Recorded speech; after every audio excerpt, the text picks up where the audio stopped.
राज्यपाल। भारतीय राज्यों में सरकार की व्यवस्था लगभग उसी प्रकार की है जैसे कि केंद्र स्तर पर।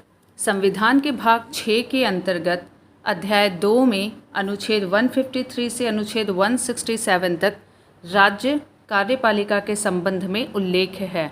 अनुच्छेद 154 के अनुसार राज्य की कार्यपालिका शक्ति राज्यपाल में निहित होती है।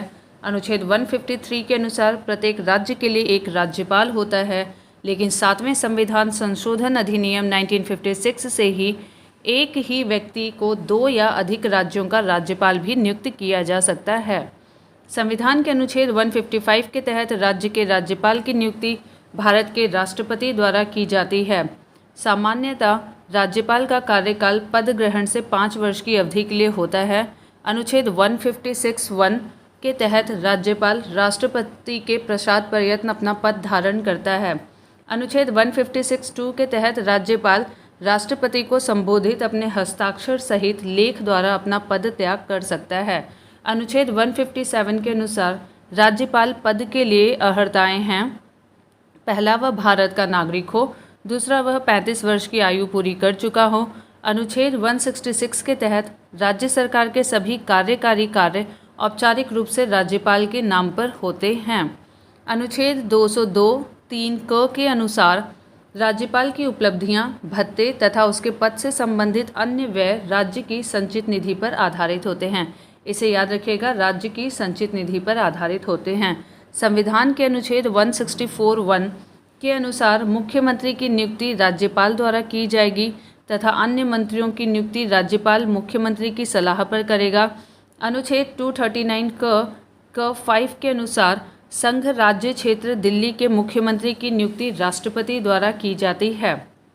अनुच्छेद 168(1) के अनुसार राज्यपाल राज्य विधानमंडल का अभिन्न अंग होता है। वह राज्य विधानसभा के सत्र को बुलाने या सत्रावसान करने या विघटित करने की शक्ति रखता है। राज्यपाल राज्य विधान परिषद के कुल सदस्यों के 1/6 भाग को नामित करता है। वह राज्य विधानसभा के लिए आंग्ल भारतीय समुदाय के एक सदस्य की नियुक्ति कर सकता था। याद रखिएगा, ये पहले कर सकता था, परंतु 104वें संविधान संशोधन अधिनियम 2019 द्वारा अनुच्छेद 334 में संशोधन कर इस प्रावधान की अवधि को आगे न बढ़ाते हुए निष्प्रभावी कर दिया गया। अनुच्छेद 165 के तहत राज्यपाल उच्च न्यायालय का न्यायाधीश नियुक्त होने के लिए योग्य किसी व्यक्ति को राज्य का महाधिवक्ता नियुक्त करेगा। राज्य विधानमंडल द्वारा पारित किसी विधेयक पर राज्यपाल स्वीकृति दे सकता है और स्वीकृति रोक सकता है, या वह विधेयक को राष्ट्रपति के विचार के लिए आरक्षित रख सकता है। साथ ही वह विधेयक को पुनर्विचार के लिए वापस कर सकता है धन विधेयक न होने पर, परंतु राज्य विधानमंडल द्वारा पुनः भेजे जाने पर राज्यपाल को उस पर अपनी स्वीकृति देनी होती है। अनुच्छेद 201 के अनुसार जब कोई विधेयक राज्यपाल द्वारा राष्ट्रपति के विचारार्थ आरक्षित रख लिया जाता है, तब राष्ट्रपति के घोषित करेगा कि वह विधेयक पर अनुमति देता है या अनुमति रोक लेता है। अनुच्छेद 213 के अनुसार जब राज्य विधानमंडल का सत्र न चल रहा हो तो राज्यपाल अध्यादेश प्रख्यापित कर सकता है। अनुच्छेद 161 के अनुसार किसी राज्य के राज्यपाल को उस राज्य की कार्यपालिका विधि के विरुद्ध किसी अपराध के लिए दंड को क्षमा, उसका प्रविलंबन, विराम या परिहार करने अथवा दंडादेश के निलंबन, परिहार या लघुकरण की शक्ति प्राप्त है। सरोजिनी नायडू भारत की प्रथम महिला थी जिन्हें राज्यपाल पद पर नियुक्त किया गया था। प्रश्न कोश। पहला प्रश्न, संविधान के मसौदे में निर्वाचित राज्यपालों के प्रावधान की मूल योजना को छोड़ दिया गया था क्योंकि इसका तात्पर्य होता है कि एक दूसरा निर्वाचन प्रमुख राजनीतिक मुद्दों पर लड़ा जाता है। निर्वाचित राज्यपाल अपने को मुख्यमंत्री से बड़ा मानता है। राज्यपाल को संसदीय प्रणाली के अधीन ही कार्य करना था। तो यहाँ पे उत्तर होगा 1, 3 और 4, ऑप्शन सी। एक्सप्लेनेशन। संविधान सभा में इस बात पर काफ़ी बहस हुई कि राज्य का राज्यपाल नियुक्त हो या निर्वाचित। कृष्णामाचारी, बीजी खेर, जीबी पंत जैसे नेता निर्वाचित राज्यपाल के पक्ष में थे, जबकि अंबेडकर, जवाहरलाल नेहरू जैसे नेता नामित राज्यपाल के पक्ष में थे। अंततः देश की परिस्थितियों एवं आम सहमति के आधार पर नामित राज्यपाल का प्रावधान किया गया और निर्वाचित प्रावधान की मूल योजना को छोड़ दिया गया, क्योंकि अनावश्यक निर्वाचन व्यय बढ़ेगा, निर्वाचन के दुष्परिणामों से बचा जा सकेगा, राजनीतिक महत्वाकांक्षाएं द्वंद्व एवं संघर्ष को जन्म देंगी, केंद्र का राज्यों पर प्रभावी नियंत्रण न हो सकेगा, अलगाववाद को बढ़ावा मिलेगा। प्रश्न संख्या 2, राज्य सरकार का कार्यकारी अध्यक्ष या संवैधानिक प्रमुख कौन है? तो यहाँ पे राज्यपाल होता है, जैसे यहाँ पे केंद्र में राष्ट्रपति होता है। ऑप्शन बी, संविधान के अनुच्छेद 154(1) के अनुसार राज्य की कार्यपालिका शक्ति राज्यपाल में निहित होती है, जिसका प्रयोग वह इस संविधान के अनुसार स्वयं या अपने अधीनस्थ अधिकारियों द्वारा करेगा। इस प्रकार राज्य सरकार का संवैधानिक प्रमुख राज्यपाल होता है। अनुच्छेद 155 के अनुसार राज्य के राज्यपाल को राष्ट्रपति अपने हस्ताक्षर और मुद्रा सहित अधिपत्र द्वारा नियुक्त करता है। प्रश्न संख्या 3, निम्नलिखित में से कौन राज्यपाल की नियुक्ति करता है? तो इसका उत्तर है डी, भारत के राष्ट्रपति, ऑप्शन डी। क्वेश्चन नंबर 4, किसी राज्य का राज्यपाल नियुक्त किया जाता है राष्ट्रपति द्वारा, ऑप्शन सी। क्वेश्चन नंबर 5, किसी राज्य में राज्यपाल की नियुक्ति संविधान के अनुच्छेद 155 के तहत होती है, option C. Question number 6, Bharat के एक राज्य के राज्यपाल से संबंधित निम्न कथनों पर ध्यान दीजिए। पहला, उसे जन्म से भारत का नागरिक होना चाहिए, ऐसा कहीं पे भी मेंशन नहीं था, उसे बस भारत का नागरिक होना चाहिए। उसकी आयु कम से कम 35 वर्ष होनी चाहिए, ये सही है। उसमें लोकसभा का सदस्य होने की योग्यता होनी चाहिए। वह एक से अधिक राज्यों का राज्यपाल हो सकता है। दूसरा और चौथा यहाँ पे सही है, ऑप्शन डी। एक्सप्लेनेशन, संविधान के अनुच्छेद 157 के अनुसार राज्यपाल नियुक्त होने के लिए 2 अहर्ताएँ हैं। वह भारत का नागरिक हो, वह 35 वर्ष की आयु पूरी कर चुका हो। उपर्युक्त कथन से स्पष्ट है कि राज्यपाल पद के लिए जन्म से भारत का नागरिक होना आवश्यक नहीं है। 7वें संविधान संशोधन 1956 के माध्यम से अनुच्छेद 153 के परंतु के रूप में यह प्रावधान किया गया है कि एक ही व्यक्ति को 2 या अधिक राज्यों का राज्यपाल नियुक्त किया जा सकता है। अतः अभीष्ट उत्तर विकल्प डी होगा। क्वेश्चन नंबर 7, भारतीय संविधान में निम्नलिखित में से कौन सा एक अनुच्छेद भारत में राज्य के एक राज्यपाल के रूप में एक व्यक्ति की नियुक्ति के लिए योग्यता निर्धारित करता है? तो ये था ऑप्शन बी, अनुच्छेद 157।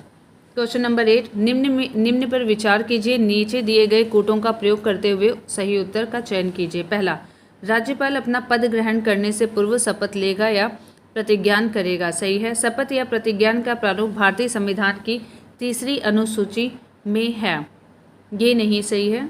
कथन 3, राज्यपाल उच्च न्यायालय के मुख्य न्यायाधीश न्यायमूर्ति या उसकी अनुपस्थिति में ज्येष्ठ न्यायाधीश के समक्ष शपथ या प्रतिज्ञान करेगा, ये सही है। शपथ का प्रतिज्ञान की प्रक्रिया भारतीय संविधान के अनुच्छेद 159 में दी गई है, ये भी सही है। दूसरा जो था वो गलत है, बाकी 1, 3, 4 सही है, ऑप्शन बी। एक्सप्लेनेशन, अनुच्छेद 159 के अनुसार प्रत्येक राज्यपाल अपना पद ग्रहण करने से पहले उस राज्य के उच्च न्यायालय के मुख्य न्यायमूर्ति या उसकी अनुपस्थिति में उस न्यायालय के उपलब्ध ज्येष्ठ न्यायाधीश के समक्ष शपथ लेगा या प्रतिज्ञान करेगा। राज्यपाल के शपथ या प्रतिज्ञान का प्रारूप अनुच्छेद 159 में दिया गया है, न कि भारतीय संविधान की 3री अनुसूची में। क्वेश्चन नंबर 9, निम्नलिखित में से कौन राज्यपाल को पद की शपथ ग्रहण करवाता है? भारत का राष्ट्रपति नहीं, सर्वोच्च न्यायालय का मुख्य न्यायाधीश नहीं, उच्च न्यायालय का मुख्य न्यायाधीश, ऑप्शन सी यहाँ पे सही है, उच्च न्यायालय का मुख्य न्यायाधीश। क्वेश्चन नंबर 10, किसी राज्य के गवर्नर के संबंध में निम्न कथनों पर विचार कीजिए। उसे राष्ट्रपति नियुक्त करता है, सही है। राष्ट्रपति की इच्छानुसार वह पद पर रहते हैं, ये भी सही है। उनमें राज्य की कार्यपालिका शक्ति निहित होती है, यह भी सही है। सामान्यतः वह 5 वर्ष के लिए पद पे रहते हैं, चारों के चारों ही ऑप्शन सही हैं, ऑप्शन डी। भारतीय संविधान के अनुच्छेद 154(1) में कथन 3, अनुच्छेद 155 में कथन 1, अनुच्छेद 156(1) में कथन 2 तथा अनुच्छेद 156(3) में कथन 4 सन्निहित हैं। इस प्रकार दिए गए चारों कथन सही हैं। क्वेश्चन नंबर 11, किसी भारतीय राज्य के राज्यपाल से संबंधित निम्नलिखित कथनों में से कौन सा कथन सत्य नहीं है? वह भारत के राष्ट्रपति द्वारा नियुक्त होता है, सही है। वह एक से अधिक राज्यों का राज्यपाल हो सकता है, ये भी सही है। वह 5 वर्ष तक पद पर बना रहता है, ये भी सही है। यदि संबंधित राज्य की व्यवस्थापिका उसे पद से हटाए जाने का प्रस्ताव स्वीकार करती है तो पदावधि के पूर्व भी पदमुक्त किया जा सकता है। ये वाला कथन जो है गलत है और यही हमारा उत्तर है ऑप्शन डी। एक्सप्लेनेशन। अनुच्छेद 156(1) के अनुसार राज्यपाल राष्ट्रपति के पश्चात प्रयत्न अपना पद धारण करता है, अतः पदावधि से पूर्व भी राष्ट्रपति ही केंद्रीय मंत्रिपरिषद की सलाह पर उसे पदच्युत कर सकता है। राज्य व्यवस्थापिका द्वारा राज्यपाल को हटाए जाने का कोई प्रावधान नहीं है। अनुच्छेद 156(3) के अनुसार इस अनुच्छेद के पूर्वगामी उपबंधों के अधीन रहते हुए राज्यपाल अपने पद ग्रहण की तारीख से 5 वर्ष की अवधि तक पद धारण करेगा। अन्य प्रश्नगत कथन सत्य हैं। Question number 12। संविधान के अनुच्छेद 156 में उपबंध है कि राज्यपाल अपने पद ग्रहण की तारीख से 5 वर्ष की अवधि तक पद धारण करेगा। इससे निम्नलिखित में से कौन सा निष्कर्ष निकाला जा सकता है? पहला, किसी राज्यपाल को उसकी पदावधि पूरी होने से पूर्व पद से नहीं हटाया जा सकता तो हटाया जा सकता है। कोई राज्यपाल 5 वर्ष की अवधि के बाद अपने पद पर बना नहीं रह सकता, बना रह सकता है, तो ये भी गलत है। दोनों ही यहाँ पे सही नहीं है, ऑप्शन डी। संविधान के अनुच्छेद 156(1) के अनुसार राज्यपाल राष्ट्रपति के पश्चात प्रयत्न पद धारण करता है, अतः राष्ट्रपति उसे अवधि पूर्ण करने से पूर्व हटा सकता है। अनुच्छेद 156(3) के परंतु के अनुसार राज्यपाल अपने पद की अवधि समाप्त हो जाने पर भी तब तक अपने पद पर बना रहेगा जब तक उसका उत्तराधिकारी पद ग्रहण नहीं कर लेता। इस प्रकार दोनों ही कथन सही नहीं हैं। Question number 13। राज्यपाल किसके प्रति उत्तरदायी होता है? तो ये राष्ट्रपति के प्रति उत्तरदायी होता है, ऑप्शन बी। अनुच्छेद 155 के अनुसार राज्यपाल की नियुक्ति राष्ट्रपति द्वारा की जाती है और अनुच्छेद 156(1) के तहत वह राष्ट्रपति के पश्चात प्रयत्न अपना पद धारण करता है। इस प्रकार एक ओर तो वह राज्य शासन का मुखिया होता है और दूसरी ओर केंद्र सरकार राष्ट्रपति के प्रतिनिधि के रूप में कार्य करता है तथा राष्ट्रपति के प्रति उत्तरदायी होता है। Question number 14। निम्नलिखित में से कौन भारत के राष्ट्रपति की इच्छा तक ही पद पर बने रह सकते हैं? तो ये है राज्यपाल, ऑप्शन ए। Question number 15। निम्नलिखित कथनों में से कौन सा एक सही है? भारत में एक व्यक्ति को एक ही समय में 2 या अधिक राज्यों में राज्यपाल नियुक्त नहीं किया जा सकता। ये गलत है क्योंकि किया जा सकता है। भारत में राज्यों के उच्च न्यायालय के न्यायाधीश राज्य के राज्यपाल द्वारा नियुक्त किए जाते हैं, ठीक वैसे ही जैसे उच्चतम न्यायालय के न्यायाधीश राष्ट्रपति द्वारा नियुक्त किए जाते हैं। ये भी गलत है। आगे देखते हैं ऑप्शंस। भारत के संविधान में राज्यपाल को उसके पद से हटाने हेतु कोई भी प्रक्रिया अधिकथित नहीं है। ये सही है, ऑप्शन सी। विधायी व्यवस्था वाले संघ राज्य क्षेत्र में मुख्यमंत्री की नियुक्ति उपराज्यपाल द्वारा बहुमत समर्थन के आधार पर की जाती है। ये भी सही है। तो यहाँ पे सी जो है ये गलत है। जो सी है वो सही है, ऑप्शन सी। संविधान में राज्यपाल को हटाने की प्रक्रिया का वर्णन नहीं है। अनुच्छेद 156(1) में प्रावधान है कि राज्यपाल राष्ट्रपति के पश्चात प्रयत्न पद धारण करेगा। अनुच्छेद 153 के परंतु के तहत एक ही व्यक्ति 2 या अधिक राज्यों का राज्यपाल हो सकता है। अनुच्छेद 217(1) के अनुसार राष्ट्रपति द्वारा उच्च न्यायालयों के न्यायाधीशों की नियुक्ति की जाती है। अनुच्छेद 239 क 5 के तहत संघ राज्य क्षेत्र दिल्ली के मुख्यमंत्री तथा संघ राज्य क्षेत्र सरकार अधिनियम 1963 के तहत पुडुचेरी संघ राज्य क्षेत्र के मुख्यमंत्री की नियुक्ति राष्ट्रपति द्वारा की जाती है। Question number 16। जम्मू एवं कश्मीर के राज्यपाल की नियुक्ति कौन करता है? तो ये भारत के राष्ट्रपति करते हैं, ऑप्शन डी। जम्मू एवं कश्मीर राज्य के संविधान के अनुच्छेद 370 के तहत भारत के अन्य राज्यों से अलग विशेष राज्य का दर्जा प्रदान किया गया था। इस परिप्रेक्ष्य में पहले वहां की कार्यपालिका के प्रधान का चुनाव भारत के राष्ट्रपति द्वारा न होकर जम्मू एवं कश्मीर की विधानसभा द्वारा किया जाता था, किंतु विषमता को 1965 में समाप्त कर दिया गया। फलस्वरूप जम्मू और कश्मीर के कार्यपालिका प्रमुख को सदरे रियासत के स्थान पर राज्यपाल नाम से जाना जाने लगा तथा उसकी नियुक्ति भारत के राष्ट्रपति द्वारा की जाने लगी।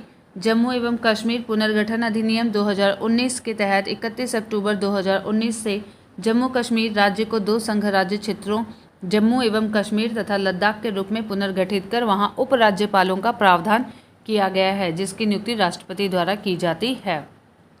Question number 17। जम्मू और कश्मीर राज्य के कार्यकारी अध्यक्ष का पद नाम सन 1965 में सदर रियासत से राज्यपाल में बदल दिया गया था। जम्मू और कश्मीर राज्य के संविधान में 6ठे संशोधन द्वारा, ऑप्शन सी। जम्मू और कश्मीर राज्य के संविधान में छठे संवैधानिक संशोधन द्वारा 1965 में वहां राज्य की कार्यकारी अध्यक्ष का पद नाम सदर रियासत से राज्यपाल में बदल दिया गया तथा प्रधानमंत्री मुख्यमंत्री के रूप में पुनः स्थापित हुआ। जम्मू एवं कश्मीर पुनर्गठन अधिनियम 2019 के तहत जम्मू कश्मीर एवं लद्दाख संघ राज्य क्षेत्र को प्रशासन राष्ट्रपति द्वारा उसके द्वारा नियुक्त उपराज्यपालों के माध्यम से किए जाने का प्रावधान किया गया है। क्वेश्चन नंबर 18, भारत में संघ राज्यों का प्रशासन होता है राष्ट्रपति द्वारा। Option A. संविधान के अनुच्छेद 239(1) के अनुसार संसद द्वारा बनाई गई विधि द्वारा यथा अन्यथा उपबंधित के सिवाय प्रत्येक संघ राज्य क्षेत्र का प्रशासन राष्ट्रपति द्वारा किया जाएगा और वह अपने द्वारा ऐसे पदाभिधान सहित जो वह विनिर्दिष्ट करे नियुक्त किए गए प्रशासक के माध्यम से कार्य करेगा। क्वेश्चन नंबर 19, केंद्र शासित प्रदेश लद्दाख का प्रथम लेफ्टिनेंट गवर्नर किसे नियुक्त किया गया है? तो ये है Radha Krishna Mathur. Option B.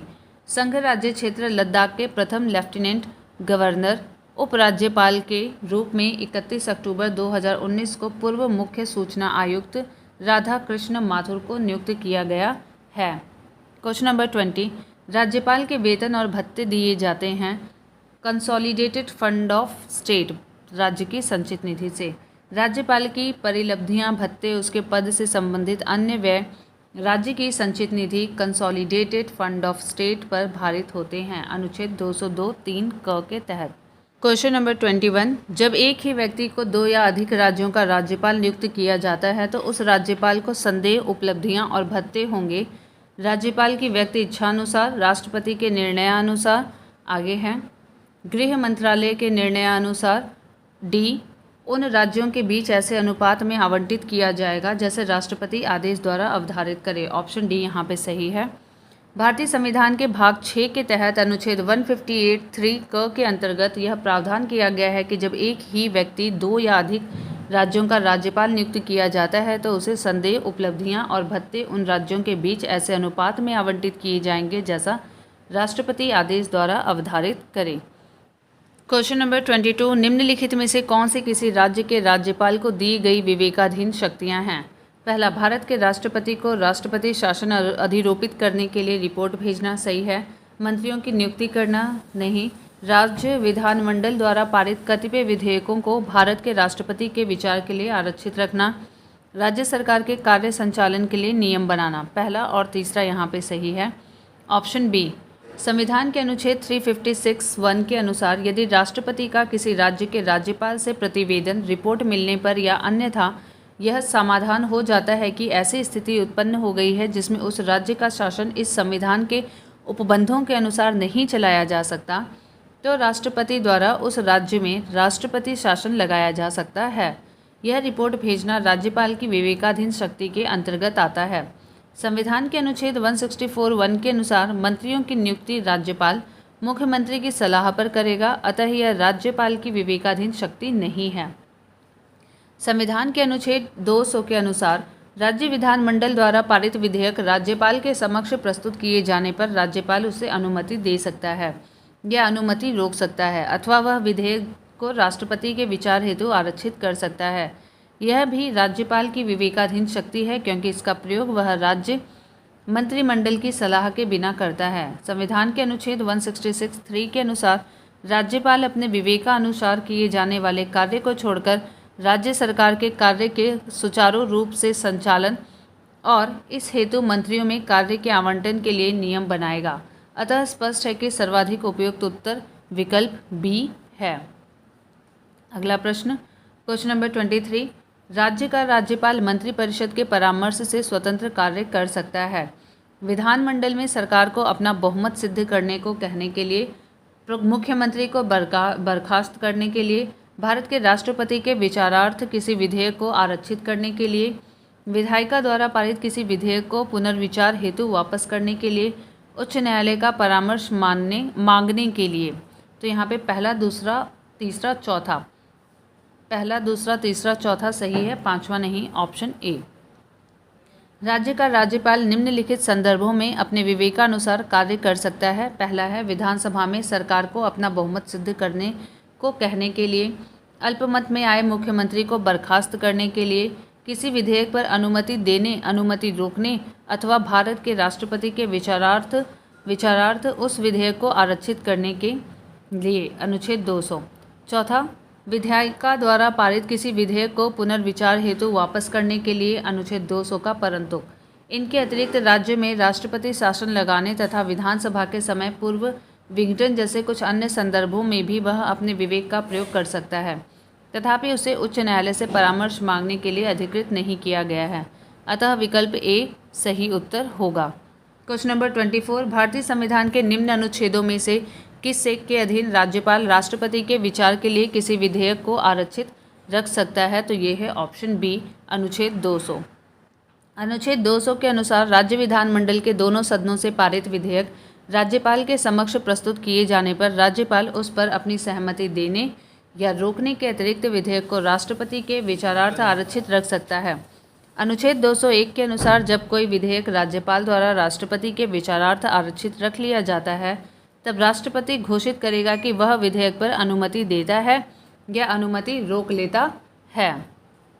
Question number 25, संविधान के किस अनुच्छेद के अंतर्गत राज्यपाल राष्ट्रपति के अनुमोदन के लिए किसी विधेयक को भेज सकता है? अनुच्छेद 200, ऑप्शन बी।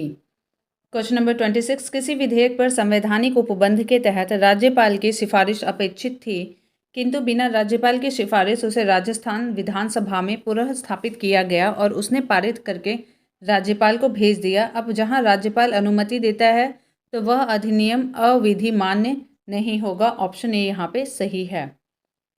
किसी विधेयक पर संवैधानिक उपबंध के तहत राज्यपाल की सिफारिश अपेक्षित थी, किंतु बिना राज्यपाल की सिफारिश उसे राजस्थान विधानसभा में पुनः स्थापित किया गया और उसने पारित करके राज्यपाल को भेज दिया। तब राज्यपाल अनुमति देता है तो वह अधिनियम विधिमान्य होगा। क्वेश्चन नंबर 27, भारतीय संविधान के निम्नलिखित में से कौन सा अनुच्छेद राज्यपाल को अध्यादेश जारी करने की शक्ति प्रदान करता है? ऑप्शन सी, अनुच्छेद 213। भारतीय संविधान के अनुच्छेद 213 एक के अनुसार उस समय को छोड़कर जब किसी राज्य की विधानसभा सत्र में है या विधान परिषद वाले राज्य में विधानमंडल के दोनों सदन सत्र में हैं, यदि किसी समय राज्यपाल को लगता है कि ऐसी परिस्थितियां विद्यमान हैं जिसके कारण तुरंत कार्रवाई आवश्यक है, तो वह अध्यादेश ऑर्डिनेंस प्रख्यापित कर सकेगा। अनुच्छेद 213(2) क के अनुसार इस अध्यादेश को राज्य विधानमंडल के पुनः समवेत होने पर उससे स्वीकृति मिलना आवश्यक है, अन्यथा विधानमंडल के पुनः समवेत होने के 6 सप्ताह के बाद उसकी वैधता समाप्त हो जाती है। अगला प्रश्न 28, किसी राज्य के राज्यपाल संविधान के निम्नलिखित में से किस अनुच्छेद के अंतर्गत विधानमंडल के अवकाश के दौरान अध्यादेश जारी कर सकते हैं? ऑप्शन बी, 213, अनुच्छेद 213। क्वेश्चन नंबर 29, किसी राज्य के राज्यपाल द्वारा जारी ऑर्डिनेंस का अनुमोदन होना आवश्यक है? ऑप्शन बी, राज्य की विधायिका द्वारा। Option B.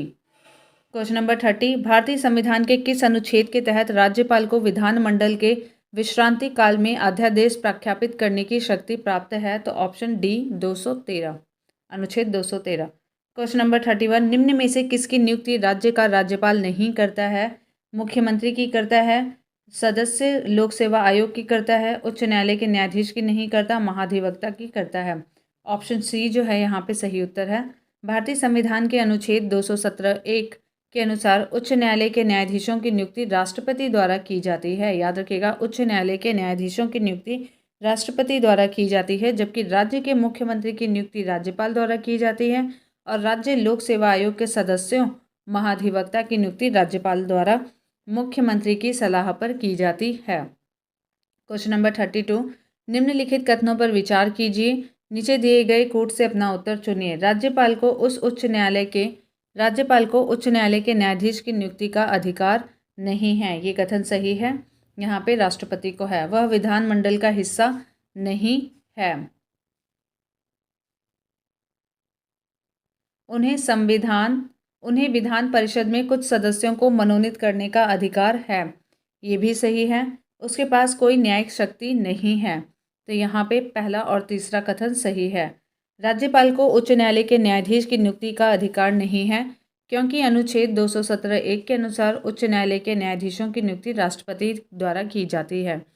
भारतीय संविधान के अनुच्छेद 171 के अनुसार विधान परिषद की सदस्य संख्या के लगभग 1/6 भाग को साहित्य विज्ञान, कला, सहकारिता और समाज सेवा में विशेष ज्ञान या व्यवहारिक अनुभव रखने वाले व्यक्तियों में से राज्यपाल द्वारा मनोनीत किया जाता है। अनुच्छेद 168(1) के अंतर्गत राज्यपाल राज्य विधानमंडल का हिस्सा है तथा अनुच्छेद 161 के अनुसार राज्यपाल को क्षमा आदि की और कुछ मामलों में दंडादेश के निलंबन, परिहार और लघुकरण की शक्ति, न्यायिक शक्ति प्राप्त है। क्वेश्चन नंबर 33, राज्यपालों के संदर्भ में निम्नलिखित में से कौन सा कथन सत्य नहीं है? पहला, वह राज्य की विधायिका का अंग होता है, सही है। वह मृत्युदंड को क्षमा कर सकता है, यह सही नहीं है और यही हमारा उत्तर है। वह राज्य के उच्च न्यायालय के न्यायाधीशों की नियुक्ति नहीं कर सकता, सही है, क्योंकि ये राष्ट्रपति करता है। उसके पास आपातकालीन शक्तियां हैं, तो ये भी उसके पास आपातकालीन शक्तियां नहीं हैं, ये कथन भी सही है। तो यहाँ पे ऑप्शन बी जो है वो सही नहीं है। राज्यपाल अनुच्छेद 168 के तहत राज्य की विधायिका का अंग होता है। राज्यों के उच्च न्यायालयों के न्यायाधीशों की नियुक्ति अनुच्छेद 217 के तहत राष्ट्रपति द्वारा की जाती है तथा राज्यपाल के पास राष्ट्रपति के तहत तरह आपातकालीन शक्तियां नहीं हैं। इस प्रकार कथन ए, सी एवं डी सत्य हैं। वस्तुतः अनुच्छेद 161 के तहत राज्य की कार्यपालिका शक्ति के विस्तार वाले विषयों संबंधी किसी विधि के विरुद्ध किसी अपराध के लिए दोष सिद्ध ठहराए गए व्यक्ति के दंड का राज्यपाल प्रविलंबन, विराम, परिहार, लघुकरण या उसे क्षमा कर सकता है अथवा दंडादेश, जिसमें मृत्यु दंडादेश, डेथ सेंटेंस शामिल है, का निलंबन, परिहार या लघुकरण कर सकता है, परंतु मृत्यु दंडादेश को वह क्षमा नहीं कर सकता। मृत्यु दंडादेश को क्षमा करने की शक्ति केवल राष्ट्रपति को अनुच्छेद 72 के तहत प्राप्त है। क्वेश्चन नंबर 34, नीचे दो वक्तव्य दिए गए हैं, एक को कथन ए तथा दूसरे को कारण आर नाम दिया गया है। दिए गए कोड की सहायता से सही उत्तर चुनिए।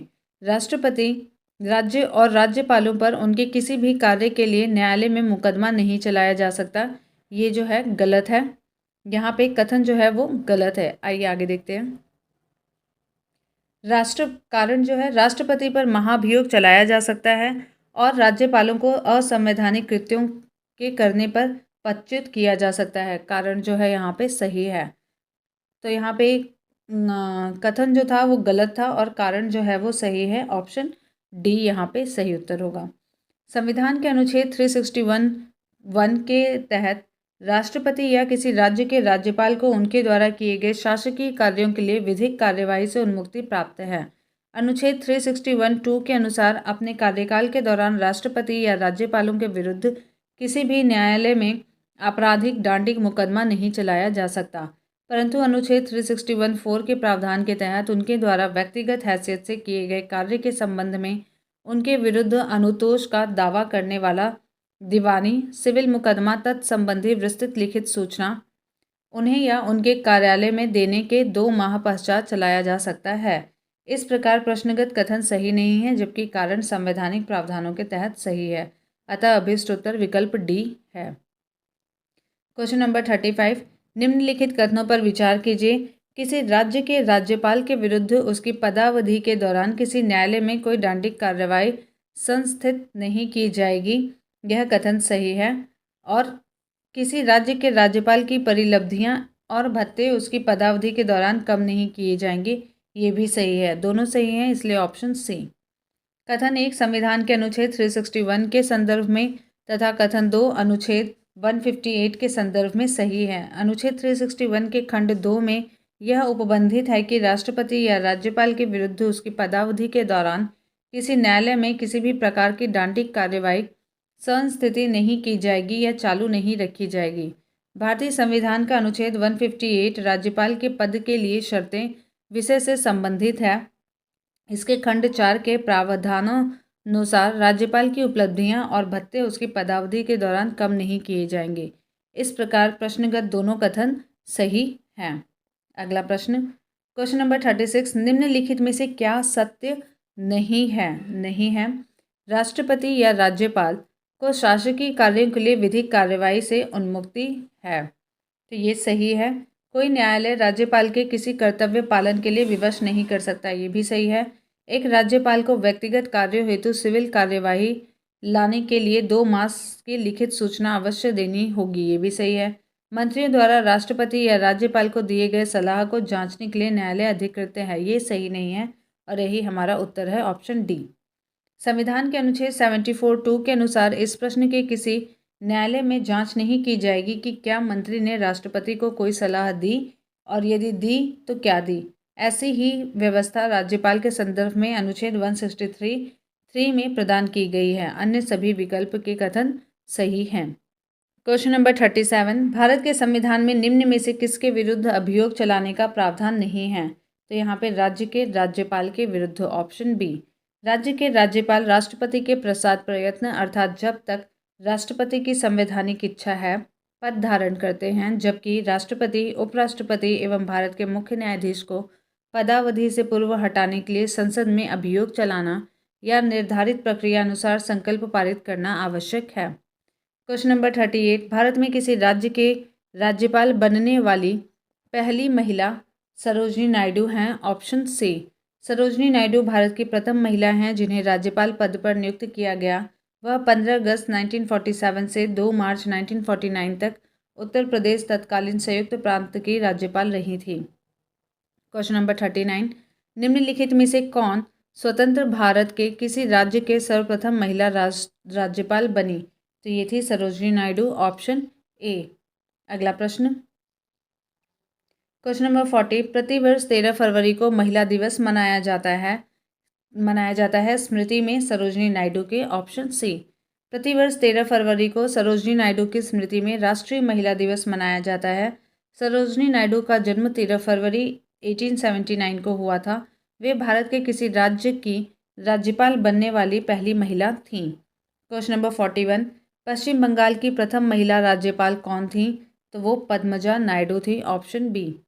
पश्चिम बंगाल की प्रथम महिला राज्यपाल पद्मजा नायडू 1956 से 1967 थी, जबकि यहाँ के प्रथम राज्यपाल चक्रवर्ती राजगोपालाचारी थे। वर्तमान में पश्चिम बंगाल में राज्यपाल जगदीप धनखड़ हैं और 30 जुलाई 2019 से हैं, और विजय लक्ष्मी पंडित महाराष्ट्र की पहली महिला राज्यपाल 1962 से 64 थी।